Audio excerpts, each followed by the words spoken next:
తల్లి విషయమై దుఃఖం ఏమైపోయింది, కన్నీళ్ళు ఏమైపోయాయి, కలతలు ఏమైపోయాయి, కలవరం ఏమైపోయింది. ఈరోజున అదృష్టవంతులు, ప్రేమించే భార్య దొరికిందా నీకు? నీకంటే అదృష్టవంతుడు మరొకడు లేడు. ప్రేమించే భర్త దొరికాడా? నీకంటే ధన్యుడు మరొకరు లేరు. ఏమండి, ప్రేమించే పిల్లలు నీకున్నారా? నీకంటే భాగ్యవంతులు ఎవరున్నారండి? ప్రేమించే కుటుంబంగా సమాధానం కలిగి ఉందా నీ కుటుంబం? అంతకన్నా ధన్యత ఏముంది? ఆ రోజు ఏడుస్తా ఉన్నాడు, రాత్రి మగలు నిద్ర లేదో, ఆకలి లేదో. ఎందుకు?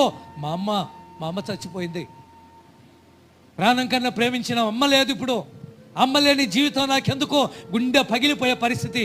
అలాంటి సమయంలో ఒక అమ్మాయి ఆ ఇంటికి వచ్చింది, గుణవతైన భార్య ఇంటికి వచ్చింది, ప్రేమించే భార్య ఇంటికి వచ్చింది.